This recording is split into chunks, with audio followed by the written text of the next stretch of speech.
I really wish I could have found a better picture, but I couldn't for some reason.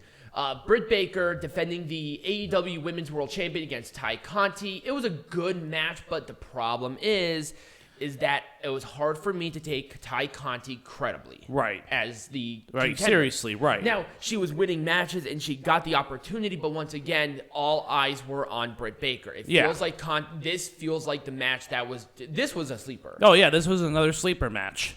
And the ending was fucking weird. It was kind of weird. Again, this whole show was just marred by this. It was kind of marred by weird endings. Weird endings to fun matches. Right. And, I mean, it was Hey, a fun at match. least it's better than disqualifications like the WWE's been known to do. And also the problem is that Tay Conti hit literally all 3 of her big finishing maneuvers, and Britt Baker just kicked out of all of them. Right. It's like, okay, save one of them. Like, for God's sake. But Baker, rolled up Conti. It wasn't even like a full pin. It was like a pin, but it was like a kick-out pin. It's like, okay, come on. Right.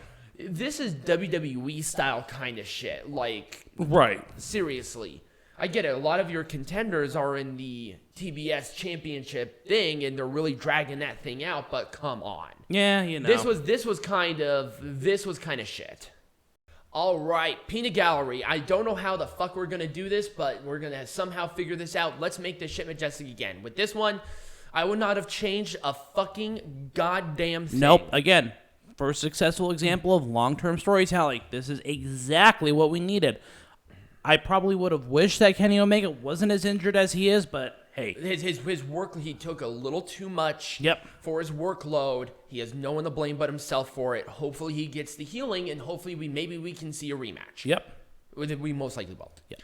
So let's talk about Now, I love the build-up to this. The build-up to this has been great. The match itself, it went about as I expected. I think the right person won. Or I think the right person ate the pin. Yeah. But it went about how I expected it to go. Mm-hmm. It's a comedy match.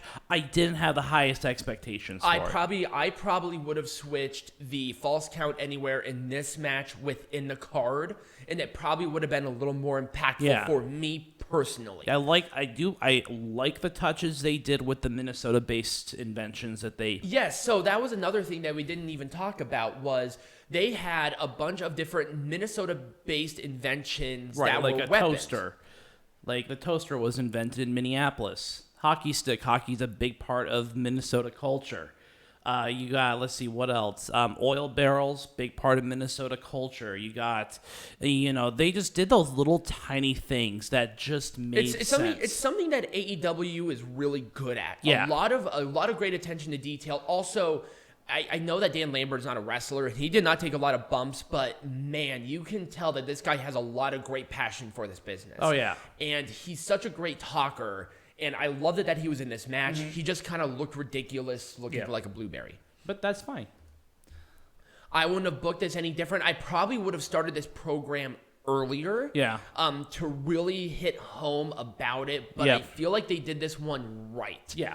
Maybe have this one a no DQ or something like that, and maybe not a pinfall. I probably would have done like Eddie Kingston couldn't continue or something. Or something like that. Something to make him look strong. Right. Well, he still looked strong in defeat, but I feel like if he was like technical knockout, like he passed out or he couldn't fight anymore, that probably would have been a lot better than just your standard pinfall. Yeah. But that's really about it. So replace the finish, replace the Miro, Danielson finish with this and switch them around. Right. Once again, it's one of those things where the marring of Full Gear this year was weird finishes. Mm-hmm. Tay Conti, she needs a little more work. This should have been a clean, no ambiguous pinfall. Yes, it should have been. Or a submission or a pass out. If you did a pass out here, I would have been okay with it too. Yeah. But this whole kick out of the last second, that's Hulk Hogan shit. What are you doing here? That's amateur hour wrestling. Right. Like, what are you doing? And also, don't have Britt Baker kick out of the 3 big finishes that Tay Conti uses. Right. It almost makes Tay Conti look weak. Yeah, look like an amateur. Right. It's like, why is she here? Why was she going for the title? Okay, yeah, she won a bunch of matches. And she hit 3 big finishes, and she couldn't get the fucking job done. She couldn't get the job done. Right. That's what I think. I didn't think that Britt Baker looked strong. She doesn't have to look any stronger. She's Britt Baker. Like, come on. just this match needed to just not exist. It was really weird. It was kind of I felt like it was put together at the last minute. I understand the rivalry. It should not have been here. I'm sorry. This shouldn't have been here. No. It made no sense. Yeah. It started really quick, and it felt like there was no reason for it. Cody Rhodes just needs to be a heel and just get on with it. Mm-hmm. Jesus. And I feel like the wrong people won. Yeah. Honestly. Legitimately, this just didn't make any sense to me. I did not like it whatsoever. Right.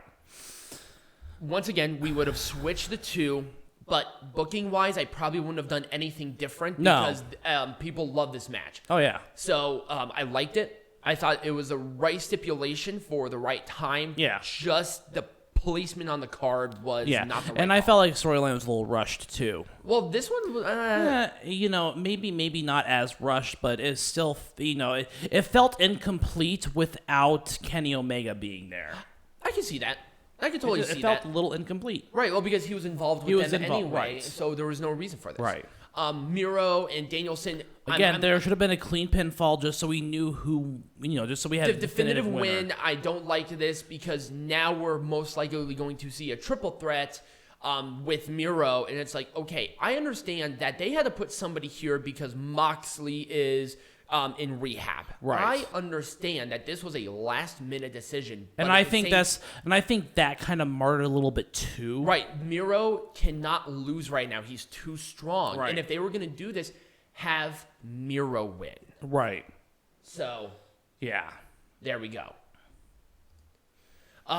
Once again, it's just the finish. The booking was done just right for this entire thing. And I like how it's now involving AAA as well. And there's a lot of great crossover. But the finish, they did not put those masks on very well. It was very poorly done. Yeah, it was poorly done. The mask didn't make sense because it was one of the participants in the match. Right. And it's like, okay, is this Lucha rules? Is it not? Because we were seeing a lot of people pin other people. And I'm like, okay, who's the legal person? And then all of a sudden, the legalization there is right. Okay, well, you got to say yes or no to that thing. Like, it doesn't make sense to me.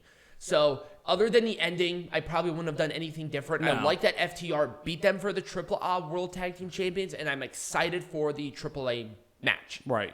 In December. I wouldn't have done anything different. No, this match was done Not a damn thing different. It was way too good to do anything different. Maybe a different placement on the card, but I did not expect them. I mean... I hate saying this, but I did not expect them to do that well. That was magic. Yes, 2 of the 4 pillows of AEW. Did somebody say that? Yeah, JR said that. He said 2 of the 4 pillows.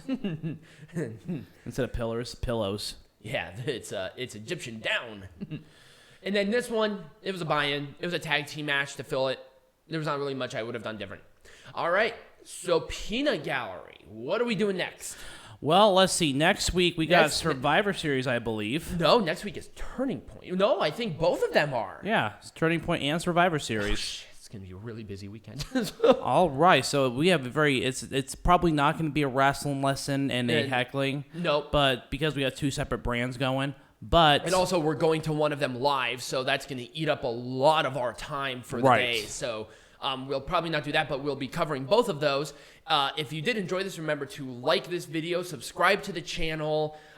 Wherever you're listening to this on, we're on all major platforms, YouTube, iTunes, everything. Become a patron. Right. We might start watching some of these series and start releasing like a little review series or a watch-along or something like that. So if you're interested, go to the Patreon and check it out. But as always, be majestic.